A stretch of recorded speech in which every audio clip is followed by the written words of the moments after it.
मिलिए रामायण के पात्र से जो महाभारत काल में भी थे मौजूद। भगवान राम के लिए किया रावण से युद्ध, कृष्ण के बन गए ससुर।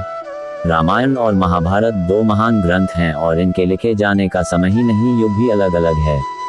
महाभारत का संबंध द्वापर युग से है और रामायण का संबंध त्रेता युग से है। मगर इन दोनों ग्रंथों में कई ऐसे पात्र हैं जिनके हर काल में होने का सबूत मिल जाता है, जो अपनी शक्तियों के कारण अजर अमर हैं। आइए जानते हैं महाभारत और रामायण के 8 ऐसे पात्र जो दोनों युग में थे। हनुमान जी हैं अजर अमर। त्रेता युग में जहां भगवान राम के कार्यों को पूरा कराने में हनुमान जी का बहुत योगदान था, वहीं द्वापर युग में पांडवों का जब वनवास काल चल रहा था तब एक जंगल में भीम को हनुमान जी मिलते हैं। जंगल में राह चलते भीम का पैर हनुमान जी की पूंछ पर पड़ जाता है। भीम उनसे पूंछ हटाने को कहते हैं तो हनुमान जी ने कहा कि तू तो शक्तिशाली है, तू ही मेरी पूंछ हटा दे। लेकिन भीम अपनी पूरी शक्ति लगाने के बाद भी पूंछ नहीं हटा पाए। भीम समझ जाते हैं ये वानर स्वयं हनुमान जी हैं। दोनों युगों ने देखा परशुराम का क्रोध। पौराणिक कथाओं के अनुसार परशुराम भगवान विष्णु के छठे अवतार माने जाते हैं।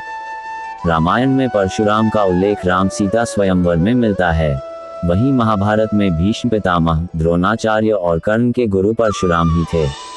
एक बार परशुराम और भीष्म पितामह के बीच युद्ध हुआ था, तब उसमें भीष्म पितामह की जीत हुई थी।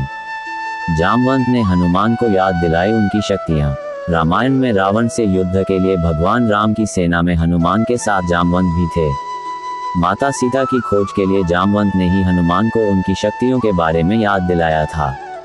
जामवंत की इच्छा थी कि भगवान से मल्ल युद्ध करें। राम जी ने इन्हें वचन दिया कि अगले अवतार में वह इस इच्छा पूर्ण करेंगे। एक बार श्री कृष्ण एक गुफा में प्रवेश कर गए। इस गुफा में जामवंत पहले थे। जामवंत के साथ 8 दिनों तक श्री कृष्ण युद्ध करते रहे। इसके बाद जामवंत को एहसास हुआ कि श्री कृष्ण वास्तव में उनके प्रभु राम हैं।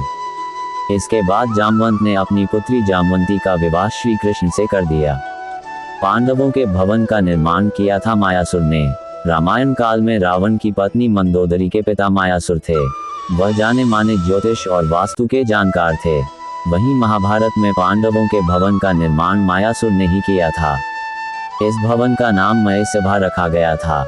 देवी त्रिकुटा आज भी कर रही हैं भगवान राम का इंतजार।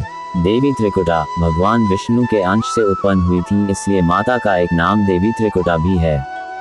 त्रिकुटा देवी भगवान राम से विवाह करना चाहती थी, मगर भगवान राम तब तक सीता से विवाह कर चुके थे, तो उन्होंने त्रिकुटा को कलियुग तक प्रतीक्षा करने को कहा। तभी से माना जाता है कि देवी त्रिकुटा यानी मां वैष्णो देवी तभी तक प्रभु श्री राम की प्रतीक्षा कर रही हैं। माता का निवास स्थान यानी मां की गुफा जम्मू की त्रिकुटा पहाड़ियों पर है, इसलिए माता के भवन को त्रिकुटा भवन भी कहते हैं।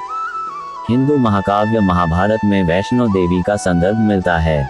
महाकाव्य का दावा है कि अर्जुन ने कुरुक्षेत्र के महान युद्ध से पहले जीत के लिए माता रानी का आशीर्वाद प्राप्त करने के लिए मां की पूजा की थी। शिव के अवतार दुर्वासा ऋषि भी थे दोनों युग में। पौराणिक कथाओं के अनुसार महर्षि दुर्वासा अपने क्रोध के लिए जाने जाते थे। उन्हें शिव का अवतार भी बताया जाता था। महाभारत काल में दुर्वासा ऋषि ने पांडवों की माता कुंती को एक मंत्र दिया था, जिसकी सहायता से वह देवताओं को ध्यान कर पुत्र रत्न की प्राप्ति कर सकती थी। वहीं रामायण में दुर्वासा ऋषि महाराज दशरथ के भविष्यवक्ता थे और उन्हीं के कारण भगवान राम के भाई लक्ष्मण को अयोध्या छोड़नी पड़ती है। सुदर्शन चक्र ने किया दोनों युग के राक्षसों का अंत। सुदर्शन चक्र का संबंध भी रामायण और महाभारत दोनों से है। भगवान राम ने सुदर्शन चक्र परशुराम को दिया था और परशुराम ने श्री कृष्ण अवतार में लौटाया था। श्री कृष्ण ने इस चक्र से अनेक राक्षसों का वध किया था। भगवान विष्णु का वाहन गरुड़। रामावतार में गरुड़ ने नागपाश से राम लक्ष्मण को मुक्त करवाया था। कृष्णावतार के समय की एक कथा है कि श्री कृष्ण ने गरुड़ के अहंकार के तोड़ा था। नारद। रामायण के पहले श्लोक में ही नारद जी का नाम है। महाभारत में युधिष्ठिर को राजसूय यज्ञ करने का उपदेश नारद जी ने ही दिया था। विभीषण। ये भी त्रेता के ही व्यक्ति हैं। रावण के छोटे भाई और श्री राम के भक्त। लंका युद्ध में महत्वपूर्ण भूमिका निभाई।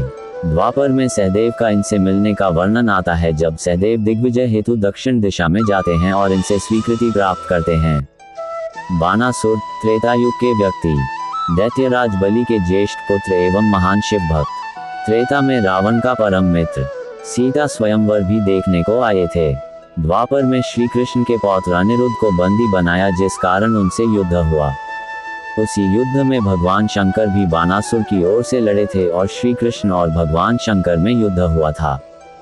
मेरी यह जानकारी आपको अच्छी लगी हो तो मेरे चैनल को सब्सक्राइब करें, वीडियो को लाइक करें और कमेंट करें। धन्यवाद। राधे राधे।